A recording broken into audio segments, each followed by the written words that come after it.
उत्तर प्रदेश मोमिन कॉन्फ्रेंस को लेकर आज बुनियाद महाविद्यालय में जिला स्तरीय बैठक एक रखी गई है। इसका क्या पर्पस और क्या उद्देश्य है इसका? आज हमने अपने संगठन की, मैं प्रदेश उपाध्यक्ष उत्तर प्रदेश मोमिन कॉन्फ्रेंस का हूँ, तो मैंने अपने संगठन के लोगों को जिला स्तरीय समीक्षा बैठक की कि 4 महीने हो गए, 4 महीने में हम लोगों ने क्या किया, किन लोगों ने अपने नीचे की बॉडी की कमेटी बनाई। इस मौके पे हमारे बड़े भाई मुफ्ती आफ्ताब साहब और जिला अध्यक्ष हमारे डॉक्टर शमसुल्लाह साहब और इकराम साहब, गुफरान साहब, जितने लोग थे और हमारी पूरी मोमिन जिला सीतापुर मोमिन कॉन्फ्रेंस के पदाधिकारी सारे लोग मौजूद रहे। समीक्षा बैठक आज की गई। अगर हम मोमिन कॉन्फ्रेंस की बात करें तो इसमें क्या चीजें रखी जाती, इसका उद्देश्य क्या है?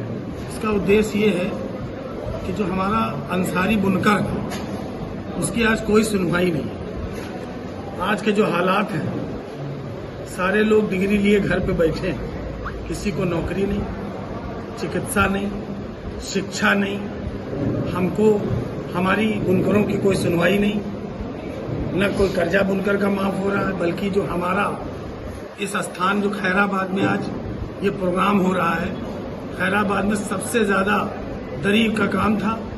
दरी पे भी कपड़ा मंत्रालय से 5% टैक्स लग गया।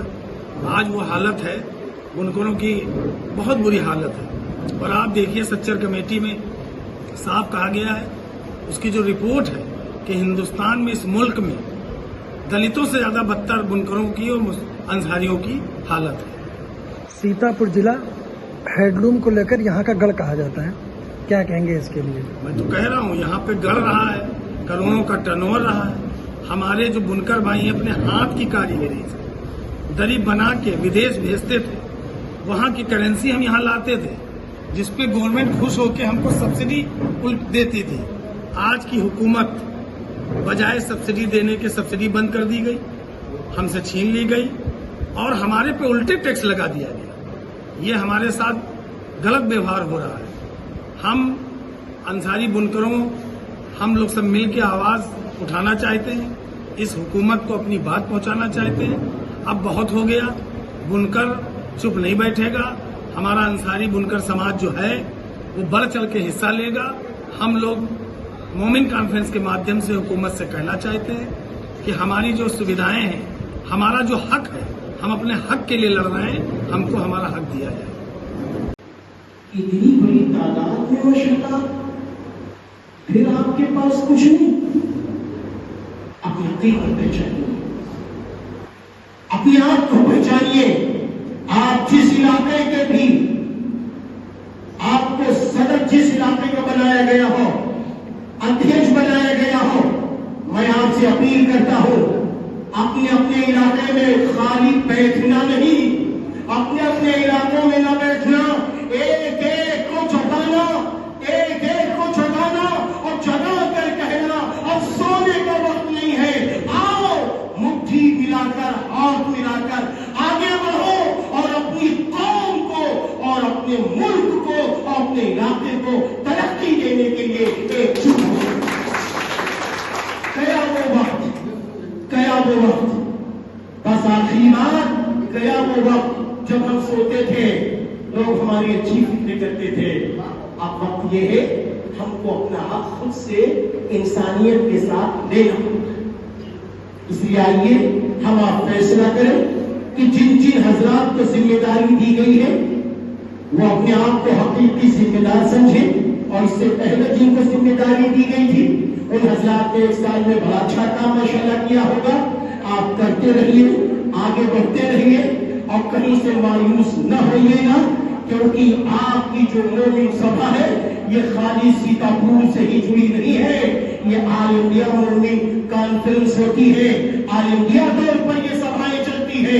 इसलिए आप अपना वकार समझिए, अपने को समझिए, अपनी ताकत समझिए, अपना इल्म समझिए, अपनी खूबियां समझिए कि हम अपने भाइयों को कैसे तरक्की दे सकते हैं, हम अपने मुल्की भाइयों को कैसे तरक्की दे सकते हैं, हम अपने मुल्क हिंदुस्तान को कैसे और तरक्की की राह पे ला सकते हैं, इसके लिए फिक्रमंद होंगे। अल्लाह ताला मेरी भी मदद फरमाए। آپ سب کی مدد فرمائے اور اللہ تعالیٰ آپ سب کو نظر بس سے بچائے. بس یہ کہہ رہا ہو پیارو، جاگو علم کی روشنی میں، مال کی روشنی میں، ہنر کی روشنی میں، سیاست کی روشنی میں. وآخر دعوانا ان الحمدللہ رب العالمین. السلام علیکم ورحمۃ اللہ وبرکاتہ. اور خاص طور پر لڑکیوں کو، لڑکیاں جب تعلیم یافتہ ہوتی تو کئی نسلیں اس کی تعلیم یافتہ ہو جاتی، کہ وہ ایک ماں بھی ہے، ایک بہن بھی ہے، ایک بیٹی بھی. آپ نے دیکھا آپ کے بسما کا بھی ذکر کر رہے تھے توفیق صاحب، میرا تو بہت اچھا حافظہ ہے ناموں کے بارے میں. اور یاری ماسٹر صاحب ابھی تقریر کر رہے سیتا پور ہی نہیں، لکھیم پور ہی نہیں، ہم کرناٹک بھی جاتے ہیں. رمضان المبارک میں وہاں مالیگاؤں کا ایک حصہ ہے، وہاں پر بھی ایک بار میں ایسی سبھا میں شریک ہوا تو انہوں نے اپنا مقصد بتایا کہ اس مومن سبھا کا مقصد یہ ہے کہ جہاں ایک طرف ہمارے بنکر خوشحال ہو جائیں تو دوسری طرف ہمارے بنکر کے بچے تعلیم یافتہ ہو جائیں، اور تیسری طرف جب وہ تعلیم یافتہ ہو جائے تو ہم اس ملک ہندوستان کے اندر سرکاری سروس کے لیے جہاں جہاں ان کی ضرورت ہے یہ مومن سبھا ان کے لیے کام کرے. سارے لوگ آئے پنڈت کو ہمارا مطلب یہ ہے. چلن چلو کی زمانہ کے ساتھ بہت ہمارے بلانے پہ جناب قوم و ملت کی ترقی، بلندی اور سرفرازی کے لیے جمع کیا. قابل مبارکباد ہے میرے بھائی جناب حاجی جنید انصاری صاحب اور مومن انصار سبھا کے صدر محترم سیکریٹری صاحب